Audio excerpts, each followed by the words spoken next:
À tous ceux qui nous regardent, amis, ennemis ou sympathisants, à vous tous, nous souhaitons un grand salam.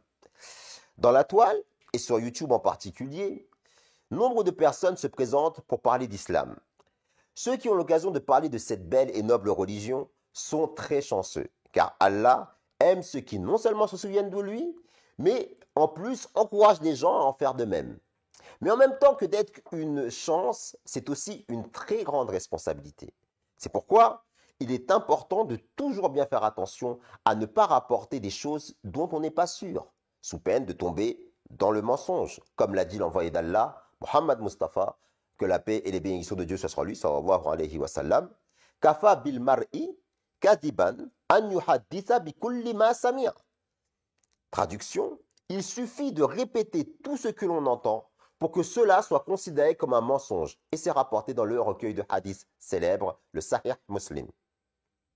Fin de citation. Parmi ceux qui ont l'habitude de partager des conseils et faire des lives à propos de l'islam sur YouTube, il y a Jannah TV, qui récemment a dénoncé les propos incorrects d'un imam sur la personne bénie de l'envoyé d'Allah, Muhammad Mustafa, sallallahu alayhi wa sallam. Jusqu'ici, il n'y a rien à redire, puisqu'il est vrai que l'imam dont il est question a tenu des propos infondés qu'il convient de réfuter de manière courtoise et en bonne intelligence.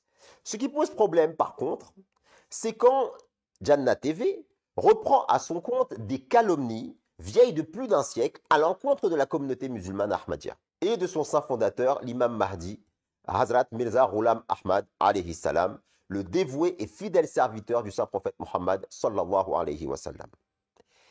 Parmi ces allégations récurrentes qu'on retrouve facilement sur la toile, il y a, premièrement, l'imam Mahdi alayhi salatu wassalam aurait enjoint les musulmans à mettre les règles de la patrie au-dessus des règles religieuses. Deuxièmement, l'imam Mahdi alayhi salam a dit que la colonisation britannique était une bénédiction pour les musulmans de l'Inde. Troisièmement, l'Ahmadiyya serait un agent britannique qui aurait été financé par l'Empire britannique pour affaiblir l'islam. Quatrièmement, l'imam Mahdi alayhi salatu wassalam serait mort dans des conditions humiliantes d'après Jannah TV. Tout d'abord, concernant la première allégation, de quelle règle religieuse est-il question? Quelle est cette règle religieuse que l'imam Mahdi alayhi salatu wassalam aurait mis en dessous des règles de ce monde? Jannah TV nous dit que l'imam Mahdi alayhi salatu wassalam avait des convictions qui allaient à l'encontre des convictions des musulmans de son époque. Si la chaîne fait allusion à l'abolition de la guerre au nom de la religion, alors oui, il est vrai que contrairement à ceux qui croyaient au djihad guerrier comme le Mahdi du Soudan, qui était contemporain du fondateur de l'Ahmadiyya, l'imam Mahdi alayhi salatu wassalam, eh bien l'imam Mahdi, contrairement à lui, a déclaré clairement qu'il n'y a pas de guerre au nom de la religion. Et je cite ses propres termes. Certaines personnes ignorantes ont soulevé l'objection suivante. Comme je vis dans un pays dirigé par les Britanniques, j'interdis donc le djihad. Si j'avais voulu plaire au gouvernement avec de fausses déclarations, pourquoi aurais-je affirmé à plusieurs reprises que Jésus, que la paix soit sur lui, fils de Marie, a été délivré de la croix et est mort de mort naturelle à Shkinagar et qu'il n'était ni Dieu ni fils de Dieu? Ceux des Britanniques qui sont dévoués à leur religion ne seraient-ils pas dégoûtés par cette affirmation de ma part? Alors, soyez attentifs à ceci. Je n'offre aucune flatterie à ce gouvernement, ô gens de peu de sagesse. La vérité est que selon le Saint-Coran, il est interdit d'entrer en guerre contre un gouvernement qui n'interfère en aucune façon que ce soit avec l'islam ou sa pratique, ni n'utilise la force contre nous afin de promouvoir sa propre religion. Et c'est rapporté dans le livre Kishtinur, l'Arche de Noé, à la page 68. Il faut se rappeler ici que l'imam Mahdi alayhi salatu wassalam écrit ces paroles pendant l'ère coloniale, alors que le christianisme faisait partie de l'arsenal idéologique des nations occidentales, pour apporter la civilisation aux nations considérées comme sous-développées. Donc, loin de soumettre la parole d'Allah aux lois de ce monde, c'est avec un courage exemplaire que l'imam Mahdi alayhi salatu wassalam a combattu bec et ongle tous les missionnaires chrétiens sur le terrain de l'argumentation et dans les limites qui lui étaient autorisées par la loi. L'histoire est d'ailleurs témoin du fait que face à cette défense efficace de l'islam par l'imam Mahdi, que la paix soit sur lui, les conversions des musulmans au christianisme à cette époque ont considérablement diminué. Récapitulons. L'imam Mahdi alayhi salam a défendu l'honneur de l'islam en stipulant clairement que la guerre au nom de la religion dans un état de droit était complètement interdite, complètement proscrite, dans la mesure où les musulmans n'étaient pas empêchés, comme sous la domination sikh par exemple, avant l'invasion britannique en Inde, de pratiquer leur culte. L'imam Mahdi alayhi salam n'a pas hésité, encore une fois, dans un contexte colonial, à dire au pays dont l'hymne national est encore aujourd'hui God save the Queen, que Dieu protège la reine, que Jésus, que la paix soit sur lui, n'était ni Dieu ni son fils, mais un prophète d'entre les prophètes de Dieu. C'est d'ailleurs peut-être pour cette raison que jusqu'à 2 ans avant sa mort, le nom de chaque visiteur de Qadian, le village où il naquit, où il vivait, eh bien, chaque visiteur qui venait dans ce village-là, il était noté par les agents de police. La plupart des principaux responsables britanniques considéraient la communauté Ahmadiyya avec suspicion et s'y opposaient. Le gouverneur du Punjab, Sir Herbert Emerson, était bien connu pour son hostilité envers le mouvement Ahmadiyya. Il a encouragé les Ahrar, un mouvement de musulmans sunnites, dans leur opposition à la communauté musulmane Ahmadiyya. Non seulement il les a encouragés, mais en plus il les a soutenus.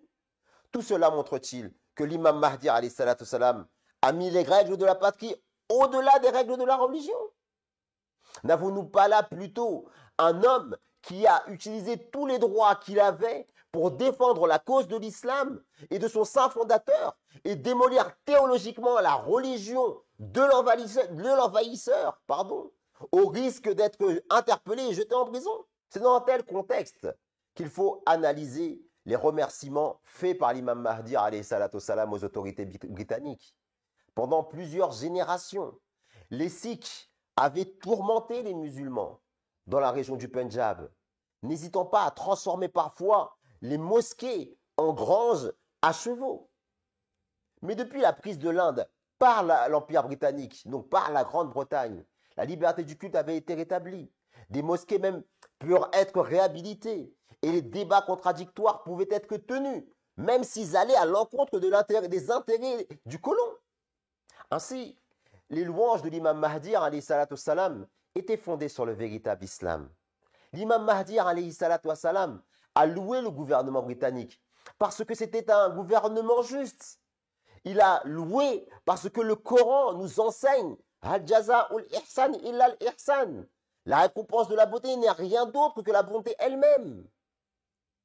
L'imam Mahdi alayhi salatu salam a loué la justice et la bienveillance du gouvernement britannique, tout comme le saint prophète Mohammed Rasulullah sallam a rendu hommage à un monarque chrétien en ces termes. Et je cite, « Le roi d'Abyssinie est juste et équitable. Personne n'est soumis à l'oppression sous son règne. » Depuis quand donc un musulman peut-il être insulté parce qu'il reconnaît les qualités d'un gouvernement juste et équitable?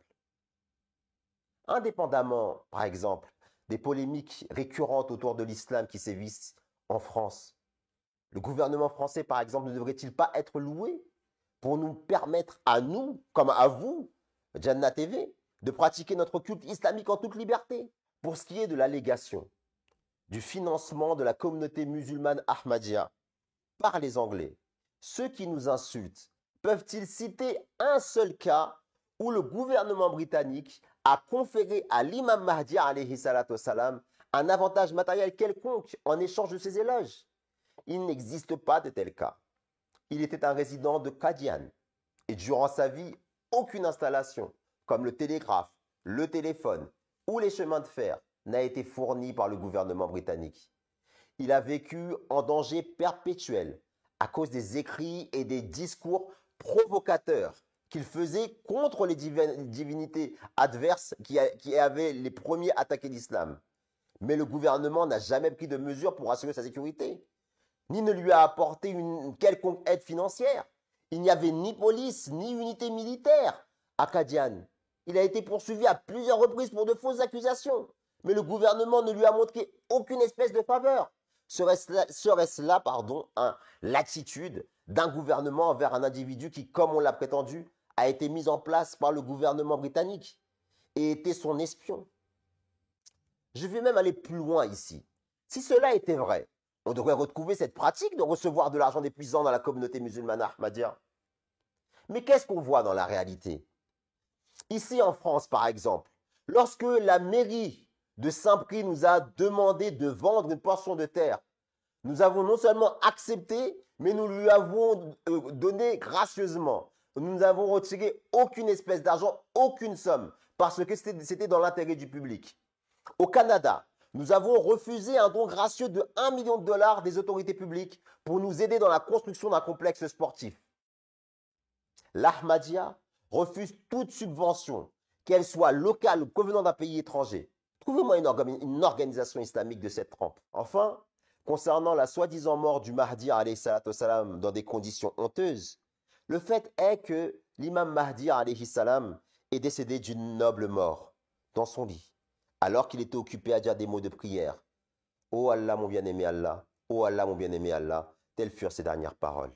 Finalement, vous reconnaissez vous-même que le fait que vous soyez représenté dans les médias par des personnes comme l'imam Chalgoumi est peut-être qu'une punition divine. C'est la seule chose valable que vous avez dit dans votre vidéo. Méditez justement sur cette situation chaotique qui règne dans votre monde. C'est à cause de votre désorganisation et de votre mauvaise foi que vous êtes tant humilié. D'un autre côté, vous parlez de lèche-boutisme.